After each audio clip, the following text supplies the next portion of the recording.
तो इस समय की बड़ी खबर आ रही है। आम आदमी पार्टी खेमे से सत्येंद्र जैन जो जेल में मंत्री हैं, उन्होंने इस्तीफा दे दिया है। कहा यह जा रहा है मनीष सिसोदिया ने भी इस्तीफा दिया है। ये इस्तीफा आपको बता दें अरविंद केजरीवाल को दिया गया है।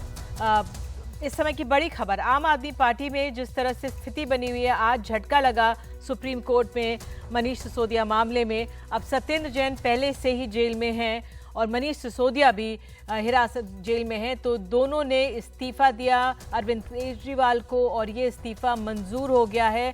मुझे बताया जा रहा है, मेरे से होगी शरद शर्मा हमारे साथ मौजूद हैं। शरद, ये एक बहुत बड़ा कदम है दोनों की तरफ से जो लिया गया है, इस्तीफा दिया है इन्होंने।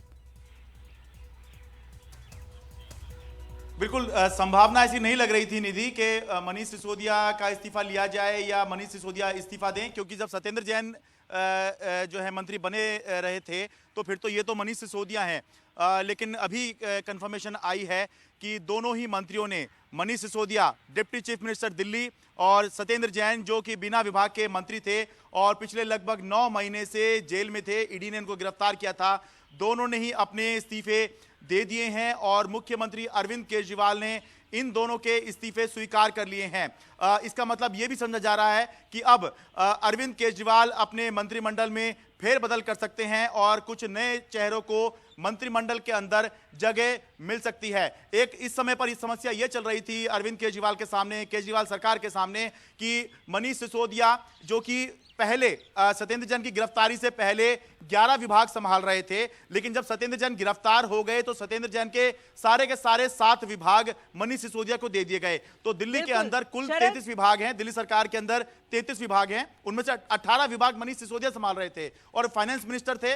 बजट पेश करना था तो बजट कौन पेश करेगा, यह सवाल उठ रहा था। तो अब ये जो फैसला आया है कि इस्तीफे स्वीकार हो गए हैं, इससे यह साफ है कि दिल्ली को अब नया फाइनेंस मिनिस्टर मिलेगा और मंत्रिमंडल में फेरबदल संभव है। उसकी जल्द जो है खबर आएगी। फिलहाल ये खबर है कि कंफर्मेशन है कि दोनों के इस्तीफे स्वीकार कर लिए गए हैं। बिल्कुल शरद, ये बहुत अहम है जो आपने बताया। 18 विभाग अगर मनीष सिसोदिया संभाल रहे थे और जिस तरह से आपने बताया, और बजट पेश करना था जिस दिन मनीष सिसोदिया को गिरफ्तार भी किया गया, उन्होंने यही कहा कि बजट पेश करना है, टाइमिंग देखिए।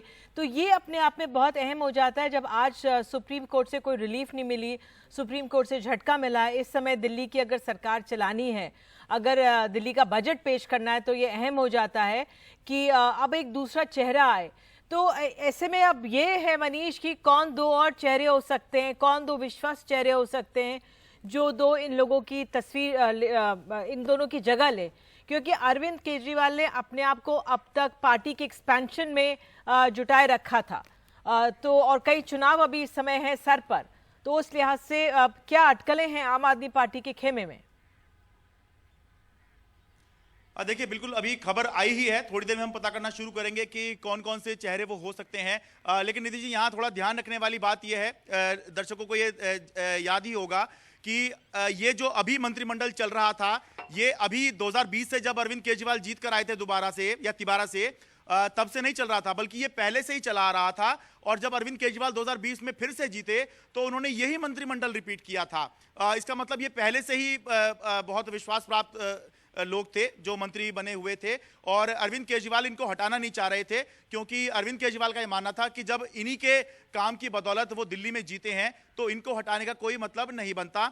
इसलिए, और सत्येंद्र जैन को भी अभी तक इसलिए नहीं हटाया था क्योंकि ये कहना था कि जब अरविंद केजरीवाल ये मान रहे हैं, मुख्यमंत्री ये मान रहे हैं कि फर्जी केस में फंसाया गया है, तो अपने लोगों के साथ आपको खड़ा होना होगा। और इसीलिए 30 मई 2022 से सत्येंद्र जैन जो हैं वो गिरफ्त में थे, लेकिन अभी तक उनको नहीं हटाया था। लेकिन अब मनीष सिसोदिया भी जब गिरफ्तार हुए तो उसके बाद ये सवाल भी जरूर चल रहे थे कि अब विपक्ष ये भी सवाल पूछेगा, विरोधी ये भी सवाल पूछेंगे कि ऐसा पहली बार हो रहा है कि 2 मंत्री जो हैं उनको सीबीआई और ईडी ने गिरफ्तार किया हुआ है और वो पद पे कैसे बने रह सकते हैं। तो संभावना बहुत कम थी, जैसे कि मैंने बताया कि अरविंद केजरीवाल के लिए मनीष सिसोदिया क्या है ये हम सब जानते हैं, लेकिन यह भी समस्या थी कि सरकार कौन चलाएगा, कि अरविंद केजरीवाल की सरकार कैसे चलेगी और बजट कौन पेश करेगा, जो अभी मार्च के तीसरे या चौथे हफ्ते में पेश करना है। तो बजाय इसके कि वित्त विभाग वो किसी को दे देते या ये 18 विभाग जो हैं, जो बाकी बचे मंत्री हैं,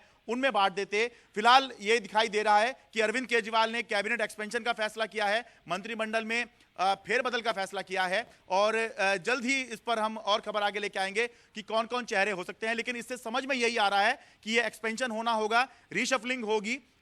इसीलिए जो है अब ये तय किया गया है कि ठीक है, अगर 2 मंत्री अब नहीं हैं तो उनकी जगह पे और चेहरे लाए जाएं और एक नया मंत्रिमंडल जो है दिल्ली को जल्द ही मिल सकता है। बिल्कुल। और शरद, ये बिल्कुल ऐसे चेहरे थे जो लोकप्रिय चेहरे थे। मनीष सिसोदिया जिस तरह से अपना उप मुख्यमंत्री भी थे, गोपाल राय एक मंत्री हैं यहाँ पर, इमरान हाशमी मंत्री हैं, कैलाश गहलोत एक मंत्री हैं, साथ ही आपको बता दें श्री राजकुमार आनंद मंत्री है। लेकिन कई ऐसे चेहरे जिनको हम ज्यादा मीडिया में नहीं देखते, गोपाल राय को भी देखते हैं। तो ऐसा बहुत महत्वपूर्ण हो जाएगा कि किसका चुनाव इस समय करते हैं, क्योंकि एक लिमिटेड संख्या भी है, 7 मंत्रियों से ज़्यादा जिस तरह से दिल्ली एक छोटा ज़्यादा नहीं कर सकते। उस लिहाज से आपको क्या लग रहा है कि क्या कितने संख्या या कौन और हो सकता है, किस तरह का फेरबदल हो सकता है? निधि जी देखिए, ये बताना जरूरी है कि अरविंद केजरीवाल के लिए ये फैसला कितना भारी रहा होगा, उन्होंने ये फैसला लिया है। ऐसा मैं इसलिए कह रहा हूं कि केजरीवाल मॉडल ऑफ गवर्नेंस जो उन्होंने सब जगह प्रचारित किया है, उसके 2 अहम स्तंभ थे। पहला शिक्षा, दूसरा स्वास्थ्य। तो शिक्षा में जो काम किया गया था वो मनीष सिसोदिया ने किया था, वही केजरीवाल मॉडल ऑफ गवर्नेंस के पोस्टर बॉय भी बने। और जब दिल्ली में भी चुनाव हुए और गुजरात में चुनाव हुए, पंजाब में चुनाव हुए, तो दिल्ली के सरकारी स्कूल जो दिखाए वो मनीष सिसोदिया का किया हुआ काम था। तो एक तो वो स्तंभ गिरा, यानी कि वो जो है सीबीआई ने उनको गिरफ्तार किया। दूसरा सत्येंद्र जैन जो दिल्ली के स्वास्थ्य मंत्री थे, मोहल्ला क्लिनिक का अरविंद केजरीवाल ने बहुत प्रचार किया। और 2 जैसे मैंने बताया कि 2 स्तंभ पर ये केजरीवाल मॉडल ऑफ गवर्नेंस चल रहा था, शिक्षा और स्वास्थ्य। तो ये दोनों ही मंत्री जिन्होंने इन क्षेत्रों में काम किया था शुरू से लेकर आखिर तक, जब से अरविंद केजरीवाल मुख्यमंत्री हैं तब से मनीष सिसोदिया लगातार शिक्षा मंत्री हैं, जब से अरविंद केजरीवाल मुख्यमंत्री हैं तब से सत्येंद्र जैन ही लगातार स्वास्थ्य मंत्री थे। तो ये मान के चलिए कि ये इनको हटाने का फैसला या इनसे इस्तीफा लेने का फैसला या इनका इस्तीफा स्वीकार करने का फैसला कोई आसान फैसला नहीं रहा होगा। लेकिन जैसा कि अभी आपने पूछा, अभी जब तक चर्चा नहीं हो जाती या पता नहीं चल जाता कि क्या होने वाला है, क्या कुछ जो पुराने चेहरे हैं वो हटाए जाएंगे या केवल जो 2 जगह बनी है कैबिनेट के अंदर केवल उनको ही जो है कहीं एडजस्ट किया जाएगा या फिर केवल 2 नए चेहरे आएंगे, जब तक अभी क्योंकि खबर आई ही है तो एक बार इस पे बात करके फिर आगे जो है कुछ बात इस पर कह पाएंगे। लेकिन एक बड़ा फैसला लिया गया है जो कि अभी सोच नहीं रहे थे लेकिन हो गया है। बिल्कुल जल्दबाजी होगी ये कहना कि अब कौन हो सकते हैं। अभी तो बड़ी खबर यही है कि दोनों ने इस्तीफा दे दिया है, विश्वस्त लोग रहे हैं और इनका इस्तीफा स्वीकार हो गया है। जैसे शरद आप बता रहे थे, स्वास्थ्य और शिक्षा अहम केंद्र थे आम आदमी पार्टी की सरकार में। सत्येंद्र जैन भी 9 महीने से जेल में है। भले ही सत्येंद्र जैन कहते रहे कि उनके खिलाफ कुछ नहीं है, लेकिन फिर भी वो जेल के अंदर बंद है। मनीष सिसोदिया, अब अगले साल हम देख सकते हैं 2024 के बड़े चुनाव आने वाले हैं और जिस तरह से मनीष एक दायां हाथ एक तरह से अरविंद केजरीवाल का है, तो उनका इस तरह से जेल में रहना अब आगे भी बहुत संशय की स्थिति है। कुछ साफ नहीं है कब तक वो जेल में रह सकते हैं, कब तक उनको लीगल कुछ रिस्पाइट मिलेगी। तो अब अरविंद केजरीवाल भी इस समय उनके लिए भी बड़ी मुश्किल की स्थिति है। एक तो लोगों का चुनाव करना और बड़े एक साथी का जेल में जाना भी बहुत चिंताजनक स्थिति है उनके लिए। निधि देखिए, ये जो संकट अरविंद केजरीवाल पे आया है ये उस समय आया है जब वो अपनी पार्टी को राष्ट्रीय पार्टी के तौर पर प्रचारित कर रहे हैं। तकनीकी रूप से उनको अभी राष्ट्रीय पार्टी का दर्जा नहीं मिला है, लेकिन प्रैक्टिकली हम ये मान चुके हैं कि बस 4 राज्यों में अगर स्टेट पार्टी बन गई है तो नेशनल पार्टी आम आदमी पार्टी बन जाएगी। तो जब आम आदमी पार्टी को नेशनल लेवल पर अपना प्रचार करना है, अलग अलग राज्यों में जाना है, तो उस समय पर ये संकट आया है। और अभी तक हो ये रहा था कि जैसे दिल्ली के अंदर एमसीडी चुनाव थे तो अरविंद केजरीवाल ने मनीष सिसोदिया को एमसीडी चुनाव सौंप दिए थे और खुद वो गुजरात में प्रचार कर रहे थे, या जब पंजाब के अंदर चुनाव चल रहे थे, गोवा के अंदर चुनाव चल रहे थे, उत्तराखंड में चुनाव चल रहे थे, तो कुछ जगह अरविंद केजरीवाल जा रहे थे, कुछ जगह वो मनीष सिसोदिया को भेज रहे थे, या जब जरूरत है तो खुद वो बाहर जा रहे थे, बाकी समय वो दिल्ली में सरकार चलाने के लिए या पार्टी चलाने के लिए मनीष सिसोदिया को जिम्मेदारी दे दे रहे थे। लेकिन अब ऐसी स्थिति में अरविंद केजरीवाल न सिर्फ दिल्ली में जो है सीमित होकर रह जाएंगे, समस्या ये आएगी कि वो दिल्ली से बाहर जो है उनका निकलना मुश्किल हो जाएगा, क्योंकि उन्हें न सिर्फ अपनी पार्टी चलानी है बल्कि सरकार भी चलानी है, और सरकार के अंदर कोई इतना करीबी या कोई इतना विश्वस्त जो है विश्वस्त लोग होंगे, लेकिन कोई भी दूसरा मनीष सिसोदिया उनके पास नहीं है। तो ये एक बहुत बड़ी चुनौती है, और केवल बात ये नहीं है कि अरविंद केजरीवाल के पास नहीं है, जो कोई व्यक्ति वो चुनेंगे कि ठीक है आप मेरी अथॉरिटी आप थोड़ी एंजॉय कर सकते हैं, जैसे चीफ मिनिस्टर से उन्होंने डेप्यूटी चीफ मिनिस्टर जो है मनीष सिसोदिया को बनाया, तो स्वीकार्यता भी उस व्यक्ति की ऐसी होनी चाहिए कि वो व्यक्ति कुछ कहे तो उसकी बात लोग माने भी, उसका इकबाल भी बुलंद होना चाहिए, चाहे चीफ मिनिस्टर जितना ना हो पर इतना भी कम ना हो कि बाकी मिनिस्टर से वो ऊपर नजर आना चाहिए, या बाकी जो पार्टी के लीडर्स हैं उनसे ऊपर वो नजर आना चाहिए, भले ही सबसे जो ऊंचा लीडर है उसके बराबर वो नजर ना आए। तो ये ऐसे लीडर का चुनाव करना, ऐसे एक मंत्री का चुनाव करना अरविंद केजरीवाल के लिए आसान नहीं होगा, और अब जो है सारा ध्यान केवल और केवल जो है दिल्ली पर देना होगा, क्योंकि पहले ही उपराज्यपाल के साथ में बहुत खींचतान चल रही है गवर्नेंस को लेकर, और अब जब मनीष सिसोदिया नहीं है तो फिर कैसे गवर्नेंस चलेगी, जब ज्यादातर मंत्रालय वही संभालते थे, चाहे बिजली हो, पानी हो, सड़क हो, शिक्षा हो, वित्त हो, सारे ही अहम विभाग जितने के बारे में आप सोच सकते हैं मनीष सिसोदिया संभालते थे, अब वो नहीं है। तो कैसे ये विभागों का बंटवारा होगा और किसको अरविंद केजरीवाल अपना टेम्परेरी तौर पर ही सही मनीष सिसोदिया बनाएंगे, अपना सबसे खास बनाएंगे, ये अब हमें देखना होगा, क्योंकि किसी को तो उनको ऐसा बनाना होगा, तभी वो दिल्ली में उसको छोड़कर बाकी राज्यों में या देश में अपनी पार्टी का प्रचार कर पाएंगे। तो एक काफी मुश्किल समय है। संजय सिंह से हमारी सुबह बात हुई थी तो वो भी ये कहते कि बेशक ये मुश्किल समय में है, लेकिन उनका कहना था कि न्याय की जीत होगी। तो मुश्किल समय आम आदमी पार्टी पर है, इसमें कोई दो राय नहीं है। अब मैं आपको ये भी बता दूं, मैं भी अरविंद केजरीवाल का ट्वीट वो देख रही थी ट्विटर की, उन्होंने क्या कुछ लिखा है। तो उनका जो लेटेस्ट ट्वीट है 47 मिनट पहले का है, launching the tree plantation drive under the green action plan 2023। तो क्या माना जाए अचानक इस सबके बीच हुआ होगा, क्योंकि ये फैसला लेना शरद बहुत चुनौतीपूर्ण रहा होगा उनके लिए, बहुत पसोपेश की स्थिति में रहे होंगे मुख्यमंत्री, क्योंकि सुप्रीम कोर्ट से झटका मिलना और फिर ये फैसला लेना अपने आप में जो है एक बड़ा फैसला होगा अरविंद केजरीवाल के लिए इस समय लेना। देखिए ये जहां तक मैं समझता हूं एक स्ट्रेटेजी भी ये बनी होगी कि आगे क्या करना चाहिए, और ये तभी से हो गई होगी जब ये 18 फरवरी को जब सीबीआई के अधिकारी मनीष सिसोदिया के यहाँ आ गए थे, तो तभी से ही ये संभव है कि इस बारे में विचार होना शुरू हो गया हो कि अब आगे क्या करना है, क्योंकि मनीष सिसोदिया ने खुद ऑन रिकॉर्ड ये अंदेशा जता दिया था कि अब वो गिरफ्तार हो सकते हैं, और ये अटकलें लग रही थी, हमको भी ऐसा लग रहा था कि अब शायद वो समय आ गया है जब पूछताछ के लिए मनीष सिसोदिया जाएंगे तो गिरफ्तारी हो जाएगी। तो संभव है कि तब से ही ये बात चल रही हो कि क्या करना है, कैसे करना है, तो इस पर जो मंथन चल रहा हो। और आज जब सुप्रीम कोर्ट में मामला था तो इंतजार ये किया जा रहा हो कि अगर सुप्रीम कोर्ट किसी तरह का रिलीफ दे देता है तो तब जो है जैसा चल रहा है वैसा चलते रहने देंगे, और संभव है कि मनीष सिसोदिया बाहर निकल आए तो ये संकट जो है टल जाए। लेकिन जब यह दिखाई दिया कि सुप्रीम कोर्ट से भी कोई राहत नहीं मिल रही है, सुप्रीम कोर्ट ने किसी तरह की कोई राहत नहीं दी है, हाई कोर्ट में भी जाने के लिए कोई ऐसी राहत नहीं मिली जिसे लेकर आप कहें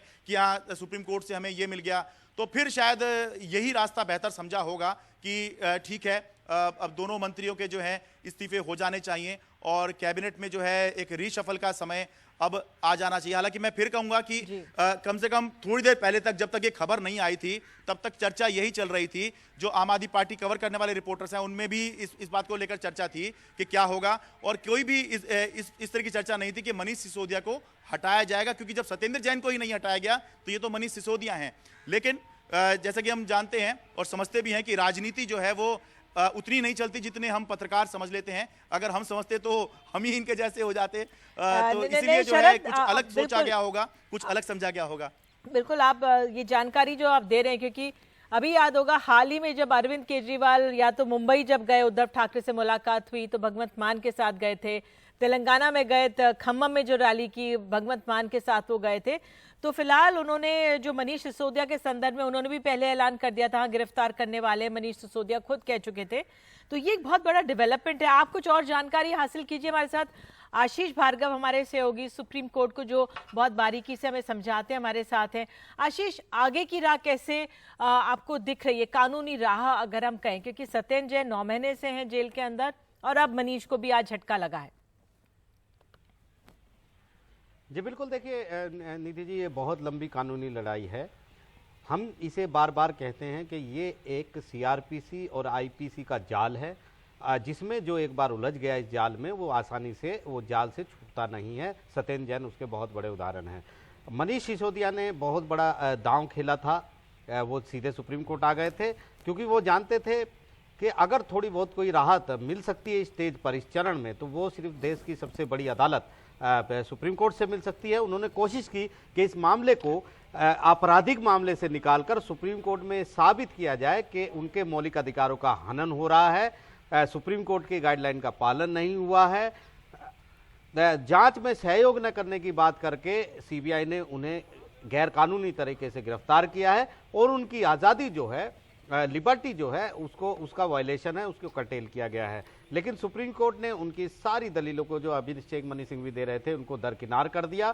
सुप्रीम कोर्ट ने कहा ये भ्रष्टाचार का केस है, आप सीआरपीसी में जो प्रावधान है उसके अनुसार आप कानूनी उपाय करिए। आप दिल्ली हाईकोर्ट जा सकते हैं, हाईकोर्ट में जाकर एफआईआर को रद्द करने की मांग कर सकते हैं। ये कहना बहुत आसान होता है, लेकिन जब इस स्टेज पर आप जाते हैं तो आप अगर सीआरपीसी के प्रावधान देखेंगे तो उन प्रावधानों में इतने जल्दी कभी राहत किसी को मिलती नहीं है। सत्येंद्र जैन उसके उदाहरण है। पहले रिमांड की सबसे बड़ी बात है।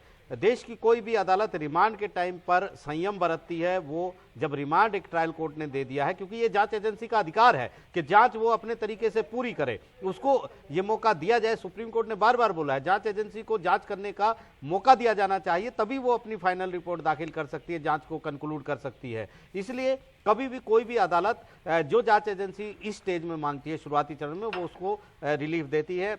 5 दिन को रिमांड पर है, आगे फिर रिमांड मांगेगी सीबीआई, तो निश्चित तौर पर ये एक लंबी प्रक्रिया। उसके बाद वो, जब तक वो न्यायिक हिरासत में नहीं जाते हैं मनीष सिसोदिया, तब तक वो जमानत की अर्जी नहीं लगा पाएंगे। अर्जी लगाएंगे भी तो उनको राहत नहीं मिलेगी। दिल्ली हाई कोर्ट भी स्टेज पर इस चरण में दखल नहीं देगा, इतनी जल्दबाजी होगी, क्योंकि जांच अभी शुरुआती दौर में है और ये एक लंबी प्रक्रिया में उलझता हुआ ये मामला है। शायद इसी वजह से उन्होंने रिजाइन दिया है। दिल्ली सरकार अब समझ गई है, आम आदमी पार्टी भी, कि उनको इतनी जल्दी रिलीफ नहीं मिलेगा और कोई चारा है नहीं। भ्रष्टाचार के जो आरोप हैं, क्योंकि भ्रष्टाचार के मामले में अदालतें सख्त होती हैं बहुत ज़्यादा। बहुत सारे जजमेंट सुप्रीम कोर्ट के भी हैं जिन्होंने बार बार ये कहा है कि भ्रष्टाचार को सख्त हाथों से निपटा जाना चाहिए, क्योंकि ये देश की अर्थव्यवस्था को कमज़ोर करता है। ये एक हत्या डकैती जैसे केसों से भी ज़्यादा संगीन केस कई बार ये मानती हैं, अदालत ने कहा है ये उससे भी ज़्यादा संगीन है, क्योंकि इसकी जो चोट होती है वो सीधे देश की अर्थव्यवस्था पे होती है, जिसका असर सब पर पड़ता है। तो निश्चित तौर पर ये शुरुआती चरण है। इस चरण में मौलिक अधिकारों की बात वहां खत्म हो गई, जहां पे सीआरपीसी और आईपीसी के प्रावधान शुरू हो गए। प्रिवेंशन ऑफ करप्शन के चार्ज शुरू हो गए। अदालत ने उनको रिमांड पर भेज दिया। अब लंबी सीआरपीसी आईपीसी के जाल में मनीष सिसोदिया भी सत्येंद्र जैन की तरह उलझ गए हैं।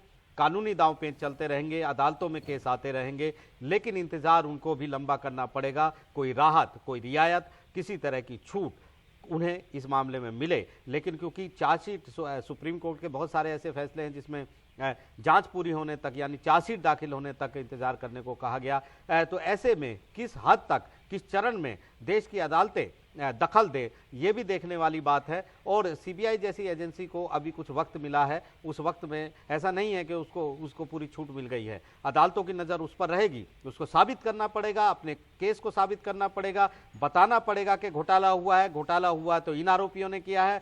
प्राइमा फेसी, यानी प्रथम दृष्टया, पहली नज़र में वो सबूत हैं जो ये साबित करते हैं कि कहीं ना कहीं मनीष सिसोदिया इस घोटाले में शामिल हैं, इसके सूत्रधार थे। ऐसे इतना आसान केस नहीं है, लेकिन ये एक वक्त, लंबे वक्त की कवायद है। एक लंबे वक्त तक ये सब चीज़ें चलती रहेंगी।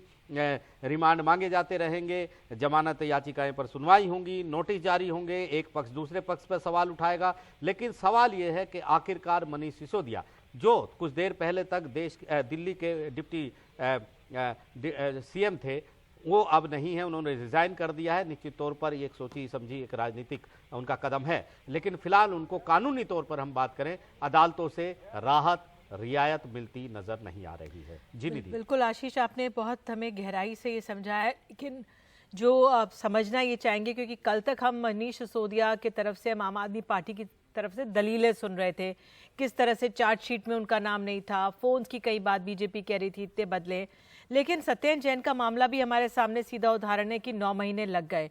अगर आप कुछ हमें बता पाए, दोनों ही मामले भ्रष्टाचार के हैं अपने आप में, कोई पेचीदा ज्यादा है, कौन सा ज्यादा पेचीदा आपको नजर आ रहा है, या किस तरह से आंके, क्या ये भी इतना लंबा समय लग सकता है मनीष सिसोदिया, क्योंकि 2024 में चुनाव भी हैं और ये लोग राजनीतिक लोग हैं। अब भ्रष्टाचार हुआ है, लेकिन उस लिहाज से भी समझना चाहेंगे आपसे कि कितना समय आप लीगल कानूनी तरह से आंक रहे हैं इसका लग सकता है। जी देखिए, ये कहना काफ़ी मुश्किल है, क्योंकि जांच के लिए भी कभी कोई समय मुकर्रर नहीं किया जाता। अदालतों ने बार बार कहा, हम किसी एजेंसी को ये नहीं कह सकते कि इतने वक्त में जांच पूरी करिए, ये जांच के ऊपर है। लेकिन हमें एक चीज़ समझनी होगी कि एफआईआर में नाम ना होना, चार्जशीट में नाम ना होना, दस्तावेजों में नाम न होने का मतलब ये नहीं है कि कोई व्यक्ति आरोपी नहीं बनाया जा सकता है। जाँच के चरण में जाँच जैसे जैसे आगे बढ़ती है, वो जैसे एजेंसी का अधिकार है, विशेषाधिकार है कि वो किन किन लोगों को आरोपी उस केस में बनाती है। लेकिन क्योंकि भारत के कानून में इस तरह की प्रक्रिया है कि जांच एजेंसियों को खुली छूट नहीं दी जा सकती, इसलिए अदालती प्रावधान दिए गए हैं। इसलिए अदालतों को ये जिम्मेदारी दी गई है कि वो ये देखे कि जो एजेंसी दावा कर रही है वो दावा सच्चा है कि नहीं है। लेकिन सबसे बड़ी बात यह है कि जांच के शुरुआती चरण में एजेंसियों को कुछ छूट कानून में दी गई है और सुप्रीम कोर्ट ने भी उन पर मोहर लगाई है, क्योंकि जांच किस तरीके से हो, जांच में किनको आरोपी बनाया जाए, जांच में क्या सबूत हैं,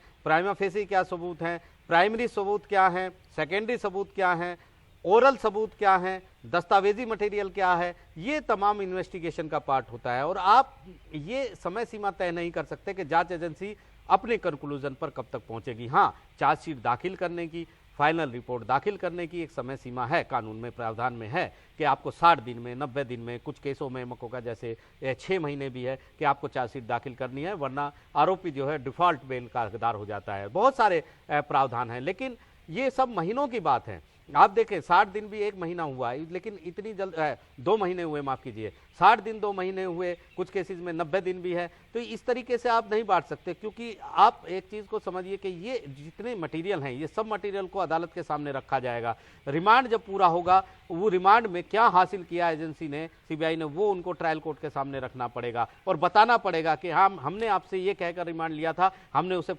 फुलफिल किया है कि नहीं किया, हमें जांच में ये मिला है। ये तमाम चीजें हैं जब अदालत की नज़रों में जांच एजेंसी स्क्रूटनी में आती है, जब उसकी परीक्षा की घड़ी शुरू होती है। लेकिन जब उसकी परीक्षा की घड़ी शुरू होगी, उस वक्त तक काफ़ी देर हो चुकी होगी, बहुत वक्त गुजर चुका होगा।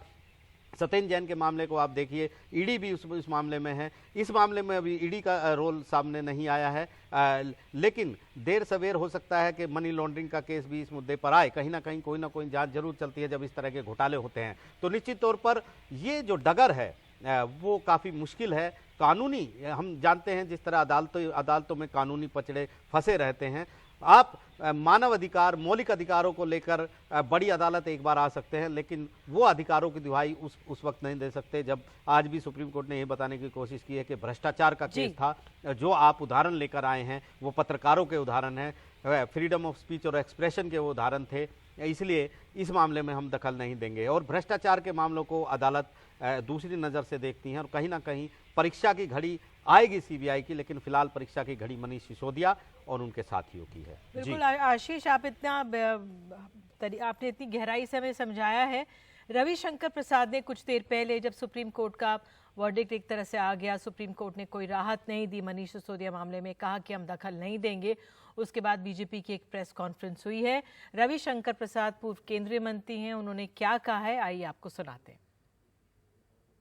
We have just learned that Mr. Manish Sisodiya has resigned, and so has Mr. Satinder Jain, and to our great surprise, Mr. Arvind Kejriwal has also accepted the resignation of Mr. Satinder Jain after 9 months. Come on. if Mr. Manish Sisodiya had any moral compass left, being the disciple of Anna Hazare movement, he ought to have resigned on the day this scandalous allegations came to light.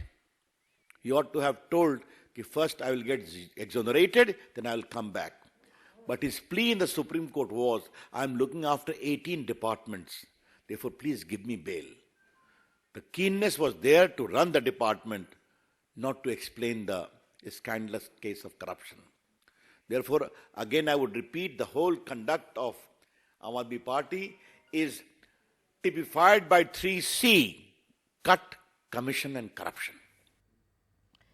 तो ये हम देख रहे हैं कि किस तरह से बीजेपी का वार हुआ है मनीष सिसोदिया पर, आम आदमी पार्टी पर, जिस तरह से मंत्रियों को जेल में भेजा गया है।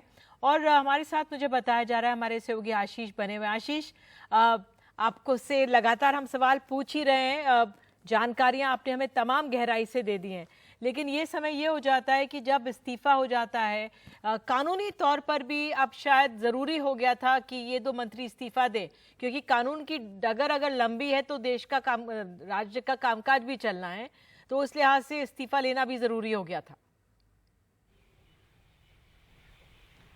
जी बिल्कुल, देखिए बजट भी पेश होना है, वित्त मंत्री भी वो थे, बहुत सारी चीज़ें हैं। ये राजनीतिक तौर पर हालांकि फैसले लिए जाते हैं, लेकिन कहीं ना कहीं जब देश की सबसे बड़ी अदालत भी आपको राहत ना दे, रियायत ना दे, तो ये एक मजबूरी के साथ साथ एक विवेक पर भी आधारित होता है कि जनता में क्या परसेप्शन जाएगा, सरकार का कामकाज कैसे चलेगा। बहुत सारी चीज़ें हैं, क्योंकि आपको सरकार चलानी है, आपको जनता का ध्यान भी रखना है। दिल्ली की जनता ने आपको भारी वोटों से विजयी बनाया है, उनकी अपेक्षा है आपसे, तमाम चीज़ें हैं। तो ऐसे में बेहतर यही होता है कि इस्तीफा दे दें ताकि कामकाज आगे बढ़े, आप अपनी कानूनी लड़ाई लड़ते रहिए। लेकिन ये जो लड़ाई है इतनी आसान अभी सीधी है नहीं, बहुत लंबी ये लड़ाई चलने वाली है। आगे भी दांव पेचों का जो खेल है वो चलता रहेगा, कानूनी दांव पेच चलते रहेंगे। इसी तरह सत्येंद्र जैन के साथ अब फेरिस्त में मनीष सिसोदिया भी शामिल हो गए हैं, जो डिप्टी सीएम थे कुछ देर पहले तक। और क्योंकि चार्जेस भ्रष्टाचार के हैं, तो निश्चित तौर पर अदालतें भी संयम बरत रही हैं, वो इतनी जल्दी इनको राहत नहीं देंगी। पूरा मौका दे रही हैं जांच एजेंसी को कि वो साबित करे कि जो आरोप वो लगा रही है, जो दावे वो कर रही है, जो सबूत जुटाने की बात वो कर रही है, जो दस्तावेजों की बात वो कर रही है, जो गवाहों की बात वो कर रही है, जो सामग्री की बात वो कर रही है, ठोस सामग्री की, वो तमाम चीज़ें दलील के तौर पर, सबूतों के तौर पर, सामग्री के तौर पर, मटेरियल के तौर पर अदालत के सामने रखे जाएं। हो सकता है कुछ दिनों में हम देखें कि जब रिमांड की बात हो तो वहाँ पर ट्रायल कोर्ट में जाकर जमानत की अर्जी भी लगा दें मनीष सिसोदिया की तरफ से, क्योंकि पहली प्रक्रिया में आप देखें तो कानूनी प्रक्रिया में सबसे पहले मकसद जो होता है वो आरोपी को जेल से बाहर लाने का होता है। एफआईआर क्वैश होना, एफआईआर को रद्द करना, यानी सीआरपीसी 482 वो बहुत लंबी चौड़ी कवायद है, वो इतनी स्टेज पर नहीं होता है। तो ऐसे में सबसे पहली जो कोशिश होगी और होनी भी चाहिए वो किसी न किसी तरीके से जमानत पाने की होनी चाहिए, जमानत पर बाहर आने की कोशिश होनी चाहिए, क्योंकि अगर वो जमानत पर बाहर आते हैं तो निश्चित तौर पर वो बहुत बड़ी राहत होगी। उसके बाद तो केस चलता रहेगा, ट्रायल चलता रहेगा, क्वैशिंग आप लड़ सकते हैं, क्वैशिंग हाई कोर्ट ने मना कर देता है तो आप सुप्रीम कोर्ट आ सकते हैं, वो लंबी कानूनी प्रक्रिया है। सबसे पहला काम जमानत पाना होता है, जेल से बाहर आना होता है, हिरासत से बाहर आना होता है, लेकिन उसके लिए भी ऐसे केसों में वक्त लगेगा, क्योंकि अभी सीबीआई रिमांड की प्रक्रिया में है। निश्चित तौर पर वो शनिवार को और रिमांड मांगेगी, वो कहेगी कि अभी और भी चीजें जुटानी है, सबूत जुटानी है, तो इसमें अभी वक्त लगेगा। बिल्कुल आशीष, अभी हम एक ब्रेक लेते हैं, लेकिन ब्रेक के बाद फिर आपके पास आएंगे और कुछ और जानकारियां तब तक आप इकट्ठा कीजिए। लौटते हैं देश की बात में कुछ ही पलों।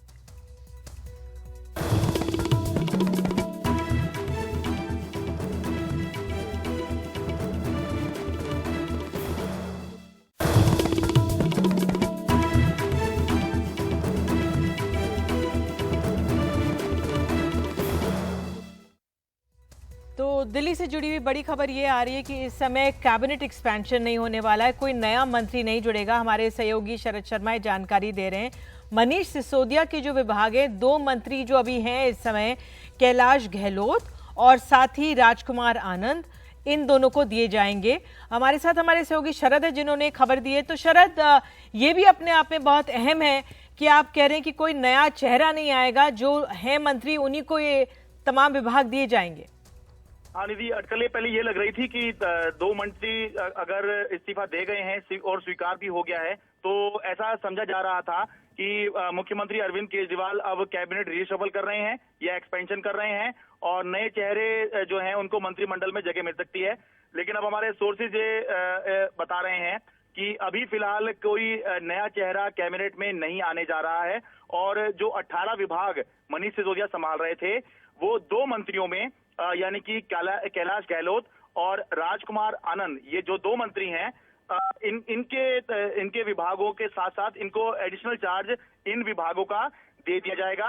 इसका मतलब ये है कि संभव है कि इन्हीं दोनों मंत्रियों में से कोई एक मंत्री दिल्ली का बजट पेश करेगा और संभावना ज्यादा ये व्यक्त की जा रही है कि कैलाश गहलोत वो मंत्री हो सकते हैं जो दिल्ली का बजट पेश करेंगे, क्योंकि वो दिल्ली का रेवेन्यू डिपार्टमेंट भी पहले से संभाल रहे हैं और पहले से ही उनके पास अनुभव है। राजकुमार आनंद अभी नए मंत्री बनाए गए हैं, उनके पास अभी उतना अनुभव नहीं है, तो संभव है कि कैलाश गहलोत ही दिल्ली का बजट पेश करें। लेकिन दोनों विभाग जो मनीष सिसोदिया के 18 विभाग थे वो इन दोनों के बीच जो है बांटे जा सकते हैं। हो सकता है कुछ और मंत्रियों को भी दे दिए जाएं, लेकिन जो चार्ज है जो मौजूदा मंत्री हैं उनमें ही बंटना है और कोई नया चेहरा फिलहाल केजरीवाल मंत्रिमंडल में नहीं आने जा रहा है, सूत्र ऐसा बता रहे हैं।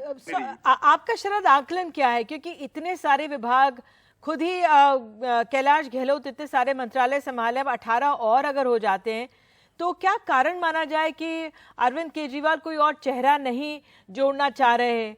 क्योंकि क्या न्याय हो पाएगा? इतने सारे मंत्रालय अगर एक ही व्यक्ति के पास होंगे तो क्या काम सुचारू रूप से हो पाएगा? देखिए, काम तो जहां तक बात है मनीष सिसोदिया भी संभाल ही रहे थे। हालांकि ये सवाल जरूर उठता था कि इतने सारे मंत्रालय संभाल रहे हैं और कई बार जो मुख्यमंत्री दफ्तर है वो भी ये बात कहता था कि कई बार उनको डिप्टी चीफ मिनिस्टर का समय लेने में जो है सीएम ऑफिस को ही समय लग जाया करता था, क्योंकि वो इतने ज्यादा विभाग संभालते थे और उनके पास खुद ही मीटिंग का टाइम नहीं होता था कि डिप्टी चीफ मिनिस्टर के पास टाइम नहीं है कि वो चीफ मिनिस्टर ऑफिस के साथ या चीफ मिनिस्टर के साथ मीटिंग कर ले, तो ये समस्या आती है।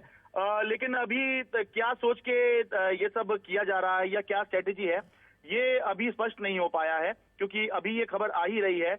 और ये भी निधि जी होता है कि जब आप रीशफल करते हैं, एक्सपेंशन करते हैं, तो जो आपसे खुश होंगे वो कुछ ही लोग होते हैं, लेकिन नाराज जो होते हैं वो बहुत सारे लोग हो जाते हैं। क्योंकि आप ये देखिए कि अगर दो नए चेहरे आने हैं मंत्रिमंडल में तो खुश तो वो दो या उनके आसपास के लोग होंगे, लेकिन नाराज वो बहुत सारे लोग हो जाते हैं जिनको जगह नहीं मिल पाती है, जो उम्मीद कर रहे होते हैं कि अपनी अच्छी परफॉर्मेंस के दम पर वो मंत्रिमंडल में आ सकते हैं। क्योंकि पहले ही दिल्ली का जो मंत्रिमंडल है वो 10% का होता है, यानी कि 70 की विधानसभा है तो मुख्यमंत्री समेत केवल 7 ही मंत्री हो सकते हैं, तो पहले ही कम होता है मंत्री का कोटा, तो उसमें अगर जगह नहीं मिल पाती है तो फिर बहुत लोगों को निराशा होती है। तो अभी पहले ही इतने संकट में आम आदमी पार्टी और अपने लोगों की जो है जो निराशा है, हताशा है, नाउमीदी है, नाराजगी है, वो शायद अभी अरविंद केजरीवाल नहीं हैंडल करना चाहते, क्योंकि हैंडल करने के लिए जो एक बड़ा शख्स उनके पास था वो फिलहाल अभी सीबीआई की गिरफ्त में है। तो इसलिए फिलहाल एक ऐसा लगता है कि टेम्परेरी इंतजाम किया है कि मौजूदा मंत्रियों से आप ने इस्तीफा दे दिया है और जो उनके विभाग हैं वो दो मंत्रियों में मुख्य तौर पर बांट दिए जाएं और फिलहाल कोई नया चेहरा जो है वो दिल्ली की केजरीवाल सरकार में मंत्रिमंडल में अभी नहीं आने जा रहा है। शरद, इस जानकारी के लिए तो फिलहाल आपको बता दें, जिस तरह से शरद ने जानकारी दी है कि कोई अभी कैबिनेट एक्सपेंशन नहीं हो रहा है, कोई नया चेहरा नहीं आ रहा है। आम आदमी पार्टी के कैबिनेट में मनीष सिसोदिया के जो 18 विभाग थे वो अब कैलाश गहलोत और राजकुमार आनंद ही संभालेंगे। तो इसी के साथ एक छोटा सा ब्रेक ले रहे हैं, तुरंत लौटते बने रहिए एनडीटीवी इंडिया के साथ।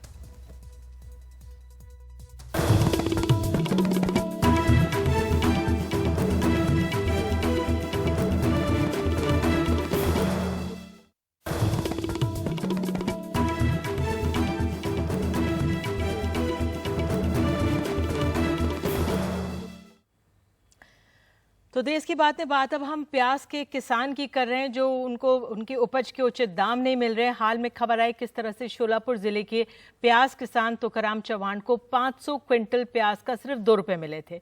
तो अब कल ही महाराष्ट्र में जो नासिक की जिले की जो देश की सबसे बड़ी लालसम गांव की जो मंडी है किसानों की जो प्याज की, उसमें वहाँ पे काम बंद कर दिया क्योंकि मंडी में जो प्याज के जो भाव है 200 रुपये से 1000 रुपये तक क्विंटल तक मिल रहा था।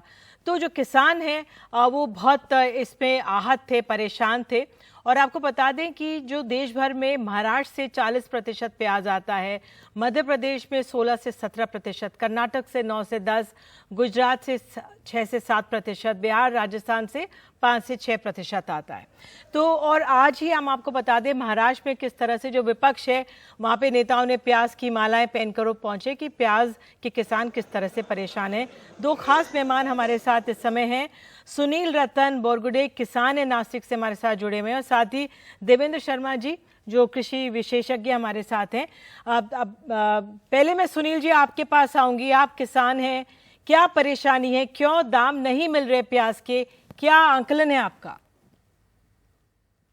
नमस्ते जी नमस्ते। तो किसान मेरा 2 एकड़ का प्याज का खेती था, वो 1.25 लाख रुपए मेरा खर्चा हो गया था। निकलने का खर्चा 60,000 रुपए था उसका, मार्केट में लेके जाने का वो खर्चा भी नहीं निकलता, इसीलिए मैंने उसके ऊपर रोटर घुमा दिया। 2 और 4 रुपए रेट से उसका खर्चा भी नहीं निकलता। तो आपने अपने फसल को ही खत्म कर दिया? हाँ, हमारे फसल को ही खत्म कर दिया। बहुत दुखद है क्योंकि जिसको आपने पैदा किया ये करना हो। देवेंद्र जी हमारे साथ है। देवेंद्र जी, आपने एक लेख लिखा, उसमें आपने कहा है कि आलू पर भी असर है, लेकिन प्याज में इस तरह की स्थिति क्यों हो गई? आप बताइए, समझाइए हमें। देखिए, पहले तो हमें यह समझना है कि कोई भी कारण हो, मौसम हो या कोई और भी कारण हो, किसान नुकसान नहीं होना चाहिए। हमारे यहाँ ये रूटीन बन गया है कि चाहे वो प्याज हो, चाहे आलू हो, चाहे गोभी हो, चाहे टमाटर हो, किसान अलग अलग जगह पे उनको फेंकते हैं और उसको हम नहीं सोचते हैं कि उसका इम्पैक्ट उनके लाइवलीहुड्स पे क्या होगा। ऑलरेडी आप जानते हैं कि किसान का जो एक डिस्ट्रेस सिचुएशन में वो सरवाइव करते हैं और ये एक तरीके का ब्लड बाथ है। और मैंने हर जगह कहा कि यह ब्लड बाथ को एड्रेस करने के लिए हमारा कोई इंटरेस्ट नहीं है। अभी देखिए कि जो बजट गया है उसमें मार्केट इंटरवेंशन स्कीम के अंतर्गत 1500 करोड़ रुपए का प्रावधान अक्सर होता था, वो घटाकर 1 लाख रुपए पर कर दिया गया है। और हमारी वित्त मंत्री कहती है जब क्राइसिस आएगा तो हम उसको एड्रेस करेंगे। अब क्राइसिस तो देश के सामने है। आलू के किसान अपनी बुआई कर रहे हैं दोबारा, जैसा कि अभी हमारे अनियन के किसान भाई ने कहा है, अनियन में हो रहा है तो आलू में हो रहा है। मैंने आपसे कहा कैबेज में पंजाब में, कॉलीफ्लावर में हो रहा है, टमाटर में अलग अलग जगह पे हो रहा है। तो ये समय है कि देश को खड़े होना चाहिए ये ब्लड बाथ से। ये जिसको मैं कहता हूँ ये फार्म टू फ्लॉप जो स्कीम चल रही है देश में, कि हर साल किसान को अपने मजबूरन प्रोड्यूस को सड़कों पर फेंकना पड़ता है और कहीं चिंता नहीं होती है देश के अंतर्गत। तो कहने का मतलब है कि इसके प्रावधान जो स्टेप्स लेने हैं वो अभी लिए जा सकते हैं। मेरा मानना है कि adequate minimum support price guarantee करना बहुत जरूरी हो गया है। अब हमें समझना है कि इसके अलावा हमारे पास कोई चारा नहीं है, चाहे हम उसको भावांतर स्कीम के माध्यम से दें या हम एक बेंचमार्क ड्रॉ करें कि उसके नीचे देश में खरीद नहीं होगी, और तभी हम किसान को उठान कर सकते हैं। वरना किसान जिस दयनीय सिचुएशन में आज है, जिस दुखद सिचुएशन में आज है, मुझे लगता है कि उसको बहुत समय लगेगा उस संकट से बाहर बिल्कुल निकलने के। जो मैं आपसे ये पूछूंगी कि क्या करना चाहिए, लेकिन सुनील जी आपसे अब आगे की राह आप क्या देख रहे हैं? क्योंकि हर साल ऐसे दृश्य आते, इतनी पैदावार होती है, हमारे किसानों को कुछ मिलता नहीं है। आप क्या कहेंगे सरकार से? सरकार से यही निवेदन रहेगा, जो बाकी की जगह जो ध्यान देने से शेतकरी पर थोड़ा ज्यादा ध्यान देंगे तो शेतकरी पर ये हालत नहीं आएगा। शेतकरी अभी बहुत दुखद में, ठीक है मेरा प्याज गया, बाकी के किसानों का सबका चला गया, मेरे ऊपर 17-18 लाख का कर्जा है। जब ये प्याज गया तो उसके ऊपर मैं कर्जा नहीं भर पाऊंगा। हर किसान की यही हाल है। ये बहुत दुखद है कि हमेशा ये कहा जाता है कोल्ड स्टोरेज बनाए जाएंगे, टेम्परेचर कंट्रोल हो, फूड प्रोसेसिंग की बात होती है वो हो, और जो हमारा किसान है वो वहां तक पहुंचा पाए। सर क्या सुझाव आप देंगे, कैसे इसको कर्टेल किया जा सकता है? देखिए, जब हम कैपिटल इन्वेस्टमेंट की बात करते हैं देश में, तब तो सरकार पूरा अपना खजाना खोलती है, लेकिन कैपिटल इन्वेस्टमेंट एग्रीकल्चर में भी तो चाहिए। क्यों नहीं हम हर साल जब बात करते हैं हम कैपिटल इन्वेस्टमेंट एग्रीकल्चर में नहीं करते? आप देखिए, डेयरी एक सेक्टर है जहां पर कि मोस्ट पेरिशेबल कमोडिटी को हम डील करते हैं रोजाना दूध से, लेकिन दूध में क्यों नहीं इस तरीके की वोलेटिलिटी आती है? क्योंकि हमने उसमें इन्वेस्टमेंट किया हुआ है ओवर द ईयर्स, ताकि हम ये एश्योर कर सकें कि उसका कहीं पर भी आप देखें उसका नुकसान ना हो पाए दूध के किसान का। तो वही जो पैटर्न है उसको हम बाकी जो फ्रूट्स एंड वेजिटेबल्स क्रॉप्स है उसमें भी ला सकते हैं। लेकिन हमारे यहाँ सड़कों पे सड़कें, ये तो काम होता रहता है कि हम इन्वेस्टमेंट लाते हैं और बिल्डिंगें बनाने के लिए, लेकिन हम खेती में जो प्रावधान करने की जरूरत है उस पर इन्वेस्टमेंट क्यों नहीं करते? वो भी तो कैपिटल इन्वेस्टमेंट है। आफ्टर ऑल उसमें कितना ह्यूमन लाइफ्स जुड़ी हुई हैं ये हमें जानना है, एक बात। दूसरी बात यह है कि जब मिनिमम सपोर्ट प्राइस का जो एक कॉन्सेप्ट है, मुझे लगता है कि वो सब गेहूं और धान से निकालकर सारे फसलों पे उसको लागू करने की जरूरत है। और वो एक लोगों को समझना पड़ेगा, समझना चाहिए भी कि आफ्टर ऑल जब किसान की हालत इसमें इतनी दयनीय हो जाती है, इतना दुखद समाचार हम सुनते हैं और हर रिपीटेडली कुछ महीने के बाद हम सुनते आए हैं, तो उसको एड्रेस करने के लिए क्यों नहीं हम ये दो स्टेप्स ले सकते हैं? एक एडुकेट इन्वेस्टमेंट करें, कैपिटल इन्वेस्टमेंट करें, और दूसरा हम उसका मिनिमम सपोर्ट प्राइस अश्योर करें, चाहे वो भावांतर स्कीम के माध्यम से हो जैसे मैंने कहा, या फिर हम उसको अनिवार्य करें कि भाई हर किसान को एक एमएसपी के जो कीमत है वो लागत जो है उसको मिलनी चाहिए। उसकी कॉस्ट ऑफ प्रोडक्शन को हमें प्रोटेक्ट करना पड़ेगा और तभी हम किसानों को उठा सकते हैं। और मैं माफी चाहती हूँ आप दोनों से, क्योंकि मैं तो कार्यक्रम की शुरुआत इससे करना चाह रही थी, लेकिन फिर आज ब्रेकिंग न्यूज हो गई तो मैं ज्यादा समय नहीं दे पाई। लेकिन आप दोनों जुड़े और ये समस्या हमने सामने रखी है, उम्मीद है कि सरकार इस ओर ध्यान देगी। तो आप दोनों का धन्यवाद जुड़ने के लिए। एक छोटा सा ब्रेक हम ले रहे हैं, तो प्याज के किसानों को वाकई में उनको इस समस्या से निजात दिलाना है। एक छोटा सा ब्रेक, तुरंत लौटते हैं।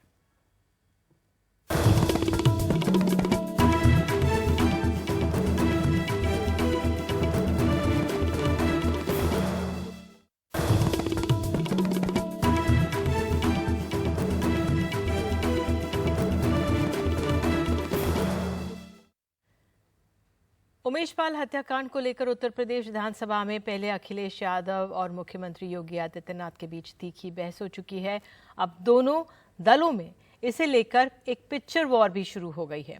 बीजेपी की तरफ से इस मामले में गिरफ्तार सदाकत खान, हम तस्वीरें आपको दिखाएंगे, कि एक फोटो वायरल की जा रही है जिसमें वो अखिलेश यादव के साथ दिख रहा है। वहीं समाजवादी पार्टी भी एक फोटो सर्कुलेट कर रही है जिसमें सदाकत बीजेपी के पूर्व विधायक उदय भान के साथ दिखाई दे रहा है।